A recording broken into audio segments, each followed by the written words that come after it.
Hello, and welcome to another lesson from Level Up Mathematics. In today's lesson, we will be exploring how to multiply fractions. Before we do, let's look at the steps needed. So, when we're multiplying fractions, step one is you want to rewrite all the terms as either proper or improper fractions. So, for example, if I had 8 times 1 and 1/2, I would want to turn all of those into fractions. So I could write 8 as 8 over 1, and I could write 1/2 as an improper fraction by multiplying the denominator. 2 times 1 plus 1 is 3 over 2. So all the terms need to be written as fractions. Step 2, you'll multiply the numerators. Step 3, multiply the denominators. And then you'll simplify as necessary. So in example 1, it says multiply each of the following and place in simplest form. You do not need to express your answers as mixed numbers. So in problem A, we have 7 over 2 times 4 over 5. So in our steps, it said to make sure all the terms were written as proper or improper fractions. In problem A, that's already done for us. So in step 2, we're going to multiply the numerators. So 7 times 4. Then we'll multiply the denominators. 2 times 5. So that would give us 28 over 10. Now, both of those numbers are even, so I know they'll divide by 2. So we need to write our answer in lowest terms. So 28 divided by 2 is 14, and 10 divided by 2 is 5. Now that will not simplify any further, so that's our final answer. All right. Problem B, we have 5/3 times 6/10. So again, we're going to multiply the numerators. 5 times 6 over 3 times 10. So 5 times 6 is 30, and 3 times 10 is 30. Well, any number divided by itself is always 1. So 30 divided by 30 would simplify to 1. All right, pause the video and try problem C on your own. All right, welcome back. So in problem C, you should have multiplied 2 times 6 and 9 times 5 to get 12 over 45. I did notice that they both had a common factor of 3, so I divided them both by 3 to get 4 over 15. Now, there's one thing that we can do when we're multiplying fractions to make our life a lot easier, and that is called cross-canceling. Cross-canceling is the process of dividing out common factors diagonally. That's why it's called cross-canceling. Okay? This leaves you with much smaller numbers, making the math easier to do. So to cross-cancel, excuse me, you look at the numbers that are diagonal from each other and you check to see if they can be divided by the same number. Try cross-canceling with the problem below. So to cross-cancel, I would first look, it doesn't matter which diagonal you start with, but the 5 and the 10 are diagonally cross from each other. So I asked myself, can these numbers both be divided by 10?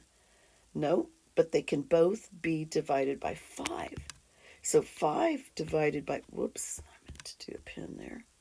5 divided by 5 is 1, and 10 divided by 5 is 2. All right, now I'm going to look at the other diagonal, 3 and 6.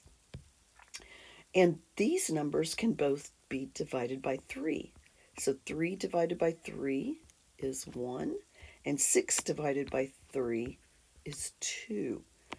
Now, I can multiply my numerators. 1 times 1 over 2 times 2. So this would be 1 over 4. So I had much smaller numbers to work with. Now we're going to practice cross canceling in our next example. So in example 2, it says use cross canceling to divide out the common factors and then multiply. You do not need to express your numbers as mixed numbers. So in problem A, I have 2/9 times 3/4.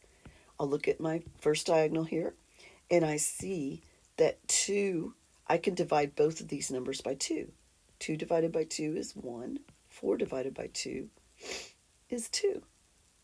On my other diagonal, 3 and 9, those will both divide by 3.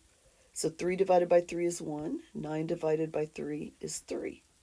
Now you multiply what's left over. So we have 1 times 1 over 3 times 2, and that would be 1 over 6. All right. Pause the video and try problem B on your own. All right, welcome back. Here I divided both of these by 9, and I divided both of these by 4. So I got 1 times 1 for my numerator and 1 times 4 for my denominator, which would be 1/4. All right, now on problem C, something kind of interesting happens that I want to talk about. The first diagonal I'm noticing is the 8 and 16. So I know 8 will divide by 8 one time. 16 divided by 8 is 2. Now in my second diagonal, the 27 and the 15, 27 will not divide by 15. So what I want to do is look for some other common factor. And what I notice is they'll both divide by 3. So 15 divided by 3 is 5. 27 divided by 3 is 9. All right. So now I'll multiply my numerators, 9 times 2, and then my denominators, 1 times 5, and that will be 18 over 5. All right, example 3. Use cross-canceling to divide out the common factors if possible, and then multiply. You do not need to express your answers as mixed numbers.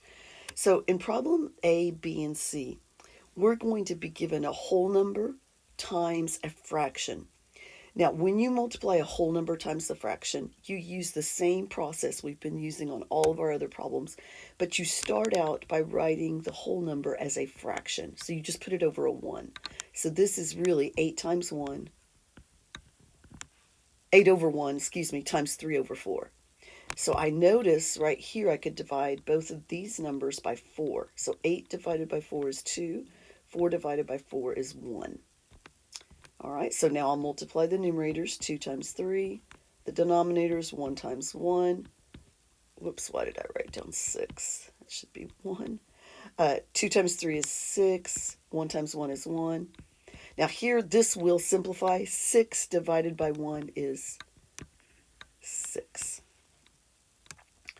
All right, in problem B, we have 2/5 times 25.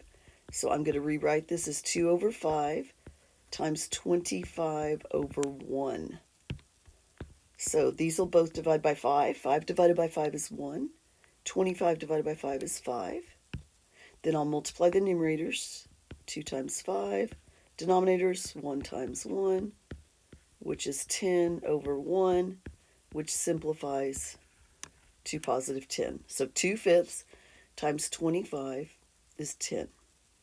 All right, pause the video and try problem C on your own. All right, welcome back.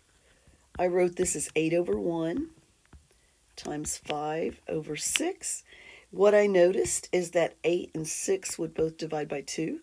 So 8 divided by 2 is 4. 6 divided by 2 is 3. So on the top, I have 4 times 5 over 1 times 3, and that is 20 over 3. All right, example 4. Multiply each of the following by first rewriting the problem as a product of improper fractions. So in problem A, we have two mixed numbers, 2 1/2 times 3 3/5. So I first want to rewrite both of these mixed numbers as improper fractions. So remember, you're going to multiply the denominator times the whole number and then add the numerator. So 2 times 2 is 4. 4 plus 1 is 5 over 2. And then my second mixed number, 5 times 3 is 15. 15 plus 3 is 18 over 5. Now, after you have them both rewritten as improper fractions, then you want to look for common factors. Well, 5 divided by 5 is 1. 5 divided by 5 is 1. 2 divided by 2 is 1. And 18 divided by 2 is 9. So this would be 1 times 9 over 1 times 1. So that would be 9 over 1, which simplifies to 9. So 2 and 1/2 times 3 and 3/5 equals 9. All right. Problem B, we have 15 times 2 and 3/5. So 15 I must write as a fraction. Then I'll convert 2 and 3/5 to an improper fraction. 5 times 2 is 10, plus 3 is 13 over 5. Then I want to look for common factors, and I notice I can divide 5 by 5, which is 1, and 15 divided by 5, which is 3. So we have 3 times 13 over 1 times 1, which would be 39 over 1, or 39. Now, let's look at some applications of multiplying by fractions. So in example 5, it says a recipe requires 2 1/2 cups of sugar. If you plan to make 1/2 of the recipe, how much sugar will you need? So what we're trying to do is we're trying to find 1/2 of 2 1/2. Well, in mathematics, when you see the word of, that means multiply. So we are multiplying 1/2 times 2 1/2. Now, remember, both of our fractions, to multiply them, must be written as proper or improper fractions. We can't leave one of them as a mixed number. So what I'm going to multiply here is 1/2 times, I'll convert 2 1/2 to an improper. So 2 times 2 is 4. 4 plus 1 is 5. All right, I do not see any common factors. So 1 times 5 over 2 times 2 would give me 5 over 4. Now, this problem was a little different from all the others because it said express your answer as a mixed number. So we want to know how many times will 4 go into 5. So it'll go 1 time. 1 times 4 is 4. 5 minus 4 is 1. So 5 over 4 is equivalent to 1, and then we had a remainder of 1, and our divisor was 4. So 5/4, so this is 1 1/4 cups of sugar. All right, a rectangle has a length of 10 feet and a width of 3/8 of a foot. Determine the area of a rectangle in square feet expressed as a mixed number in simplest form. So remember from previous grades, the area of a rectangle is simply length times width.